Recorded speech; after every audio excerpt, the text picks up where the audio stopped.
Denis Jubert, bonjour. Bonjour, Merci de nous recevoir ici. Est-ce qu'on est encore à Rocamadour ici? on est à Rocamadour. On s'est décalé un petit peu de la vieille ville, on peut dire. On est quasiment à la campagne.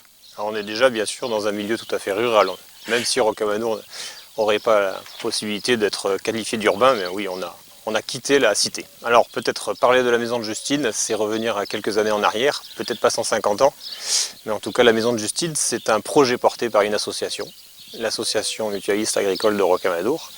Cette association assure la gestion des établissements du pêche de Gourbière, dont la mission principale est l'insertion des personnes en situation de handicap. L'histoire entre le pêche de Gourbière et la maison de Justine, c'est un coup de cœur. En 93, ce lieu est totalement à l'abandon, inhabité, bien sûr en ruine, c'est ce que vous venez de dire. Et le pêche de Gourbière se lance dans un projet, à savoir rebâtir, redonner vie à ce lieu. Le savoir-faire, il n'était peut-être pas présent dans nos équipes, mais c'était ça un petit peu qui donnait lieu à un défi qu'il était intéressant de relever. Mais en 10 ans ont été rebâtis à la fois ces murets, presque 4 km linéaires, mais aussi les bâtiments agricoles, bâtiments d'habitation, les bâtiments de la basse-cour, et puis aussi redessiner tout le parcellaire pour effectivement permettre à nos contemporains de retrouver le paysage, le patrimoine culturel et agricole de nos anciens sur Rocamadour. Dans ce lieu, il y avait justement donc un vieux four à pain qui a été restauré. Alors comment s'est passée la restauration? Expliquez-moi. Alors ce vieux four à pain effectivement faisait partie déjà du patrimoine, même s'il était en démolition.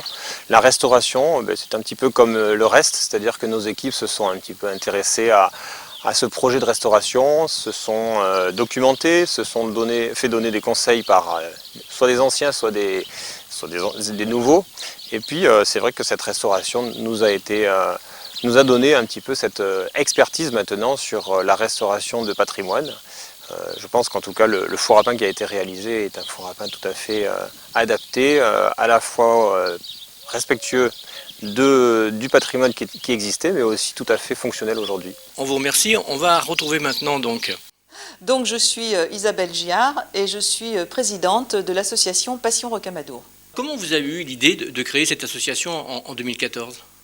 Écoutez, nous étions un groupe d'amis et nous trouvions qu'il y avait encore des choses à faire à Rocamadour, bien qu'il y ait énormément d'animations et de grosses animations avec le festival, etc.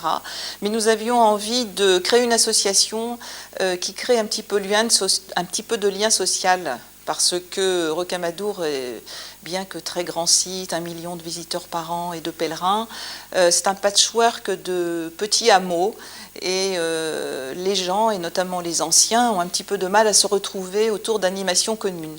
Donc nous avions envie de faire ça et puis aussi de contribuer avec les autres associations au rayonnement culturel de Rocamadour. Et nous nous efforçons de faire des animations hors saison, puisqu'en saison déjà il y a pas mal de choses, non seulement à Rocamadour mais autour. Et justement les habitants de Rocamadour ont moins de choses en hiver. Et on s'efforce justement de boucher les trous, si on peut dire. Saison creuse en temps d'animation, mais pas pour vous, parce que je crois que vous avez organisé, il y avait des conteurs qui étaient venus, c'est ça? C'est ça. Alors en fait, depuis notre création, on a fait environ en moyenne 5 manifestations par an. Alors en effet, on a fait venir Clément Bouscarel pour une soirée conte, et puis une autre soirée conte et musique avec l'association La Grande Jade sous l'Omesse.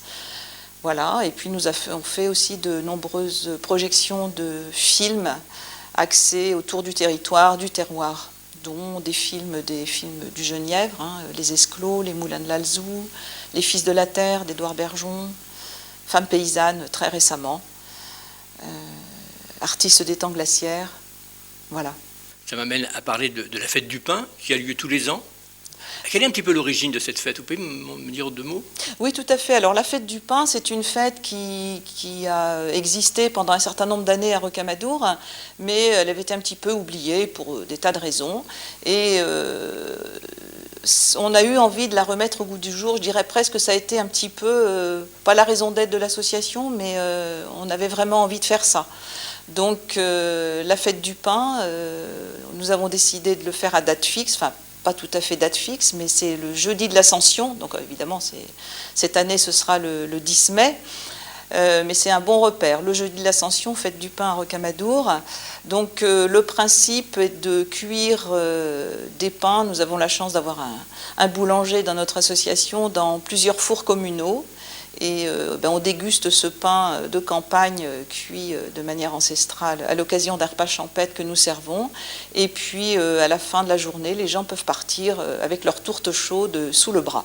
L'histoire de ce lieu a été fait pour le pêche de Gourbière qui a aménagé la maison de Justine, qui retrace la vie de Justine juste après la guerre.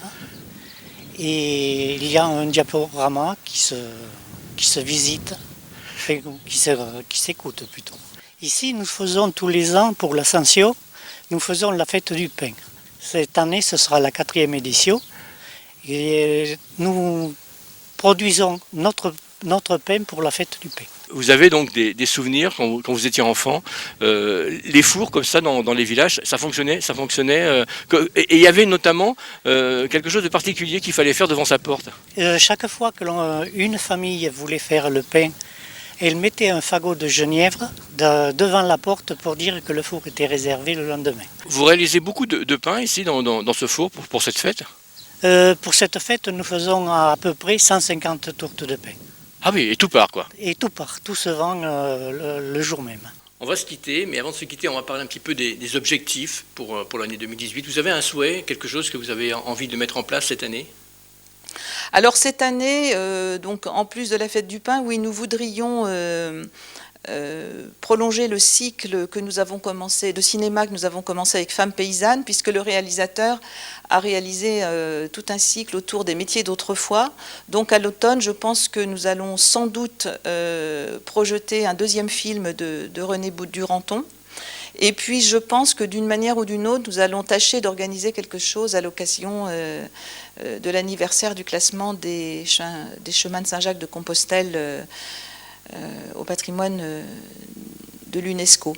Alors on n'a pas encore défini ce que ce sera. Est-ce que ce sera une conférence, une exposition? Je ne sais pas. C'est en cours de réflexion, mais je pense que nous participerons à cet événement. Eh bien écoutez, on vous remercie d'être venu, comme on dit, au cinéma, et on souhaite longue vie à l'association. Merci beaucoup.